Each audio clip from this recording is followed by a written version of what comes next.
Hi YouTubers, my name is Kevin and you're watching the Royal We Nightly Discussions. Tonight I want to talk with you about flattery, one of the oldest, dirtiest, nastiest tricks in the book, used by narcissists, users, abusers, manipulators, and con artists since the beginning of time. Yet you and I still can fall victim to flattery, oftentimes because we're tricked into believing that it's simple compliments of genuine, sincere admiration and praise, when in reality, it is a narcissistic trick that is meant to gain access into your life and drag you into a toxic relationship. And for that reason, in this message, we are going to closely define flattery in comparison to a true, genuine compliment so that you know the difference. But more than that, we're going to talk about what flattery does to you as an individual, how it traps you, and compare that to what compliments do to you as an individual.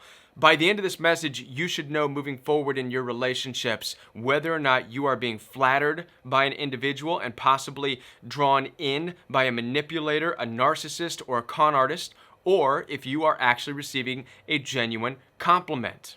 Now, first of all, let's go ahead and look at flattery, the definition of flattery, because in the modern definition, we can already tell that there is nothing good about flattery. It is defined as the excessive and obsessive admiration and praise of a person. Now, let's just stop right there. The excessive, obsessive admiration and praise. To begin with, nobody deserves excessive and obsessive admiration and praise. I don't. You don't. I mean, there's your first red flag. When you are receiving constant, excessive admiration and praise, something's not quite right going on with the other person. But now, the definition doesn't just end there. It continues. That it has a purpose. It's to win somebody over. It's to gain an entry. It's to gain access into one's life. This is the modern definition that you can open up the dictionary and look up flattery. It's not good. Now, just because there's a modern definition doesn't mean that it's a modern word. The word flattery, or a word like flattery, has been used for centuries. You can find it in the ancient literature of the Hebrew language, in the Old Testament of the Bible. As a matter of fact, it's written in Proverbs. Proverbs 29 says that a person who flatters their neighbor is throwing a net out under their feet to catch them. So even in the ancient days, they understood that flattery was an attempt to trap a person, and this trick is still used today. And like I said, by the end of this message, you're going to know the difference between someone who's flattering you to trap you versus somebody who is complimenting you. So let's look at the different types of forms of flattery that you and I will oftentimes come across. So being that it's excessive amounts of admiration and praise, one of the things you'll notice is that typically it's very aggressive. Overt narcissists will use flattery in very aggressive ways.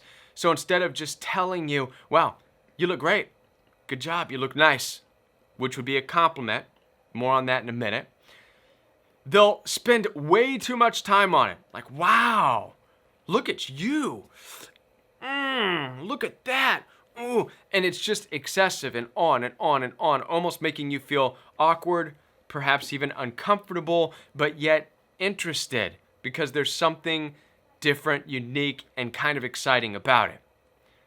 Now, not all flattery is loud and aggressive like that. Covert flattery comes in the form of not aggressive words, but perhaps just their actions of standing around you and being very agreeable. Yes, being very agreeable is a form of flattery. So for example, if they're agreeing with everything that you say, yes, you're absolutely right. Yes, I agree with you 100%. Oh, yes, yes, no, yes, everything you say is true. Yes, that's right. Yes, this is a covert method of flattery. Many of you have maybe experienced this from a covert narcissist you've dealt with in the beginning stages of the relationship. They agreed with everything. This is often called mirroring in the narcissistic abuse communities. They mirror you, which is a form of flattery. Now, right now, can any of you think of different ways of flattery? How have toxic, abusive people used flattery in your life to draw you in and trap you in a relationship? I'd be interested to hear your comments down below. Share them with the entire community. Another idea that I can think of is oftentimes gift giving.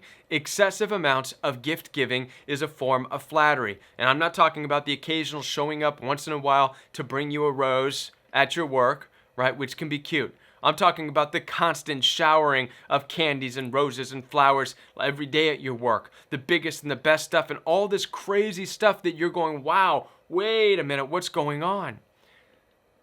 Right? And the trick is that they're doing it because they really care for you. No, it's a form of flattery. It's all part of the love bombing phase. Love bombing is another word commonly used in the narcissistic abuse community. Love bombing is a form of flattery. Now then, let's compare flattery with compliments. A real, genuine, sincere compliment. The reality is that when it comes to compliments, you probably won't even recognize it as a compliment because it's so polite, so genuine, if you blink, you'll miss it.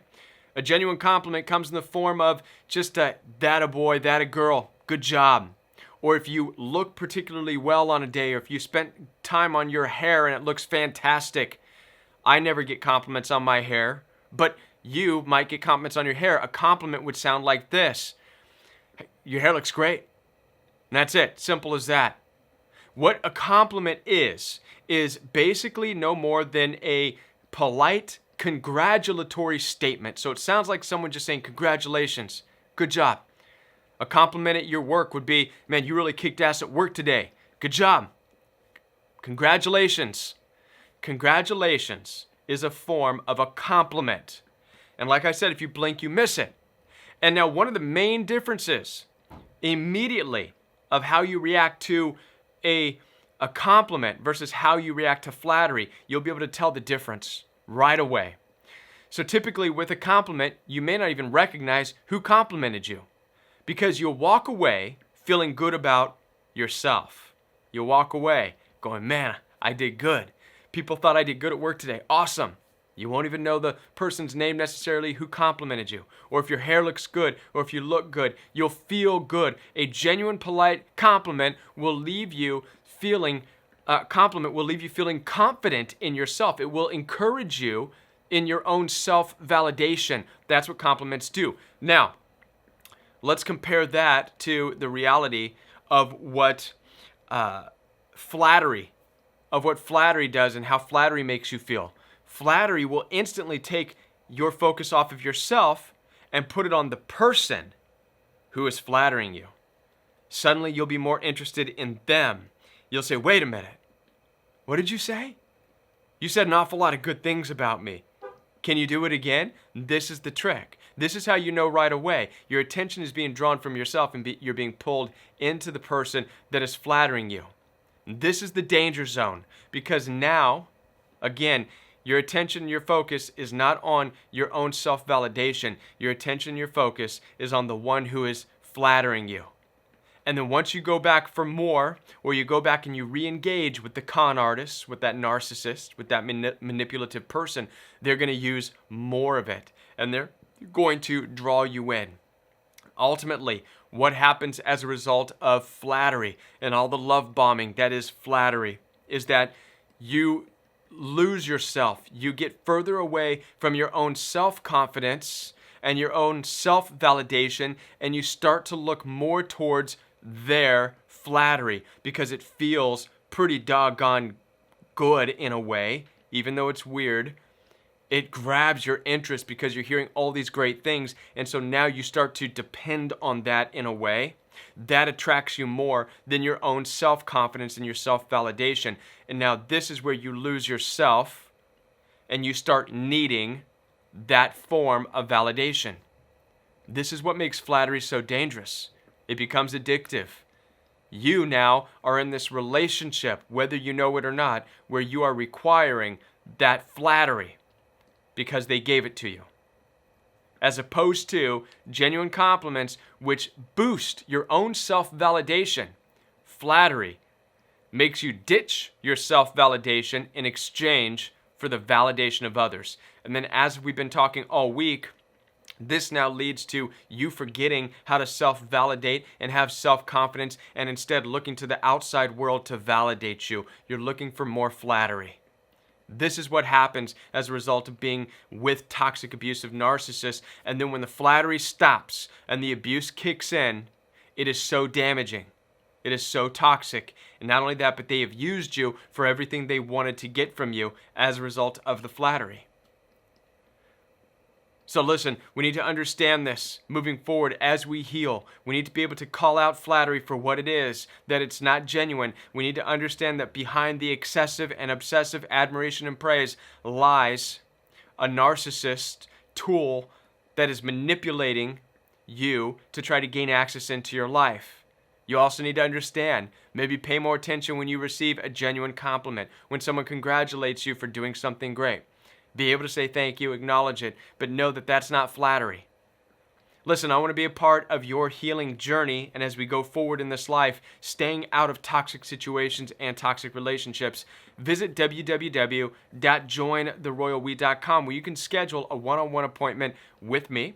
We can have a FaceTime appointment, we can have a telephone appointment, or a text message appointment. Again, www.jointheroyalwe.com.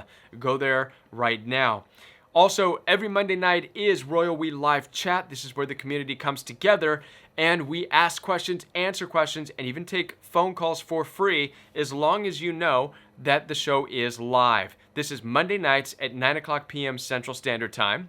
And every Saturday morning is the all-new Royal We Fellowship. So for those of you who are interested in gaining an in-depth understanding of the ancient literature of the Bible from the perspective of this toxic and narcissistic world, then join me Saturday mornings for Royal We Fellowship at 9 o'clock a.m. Central Standard Time.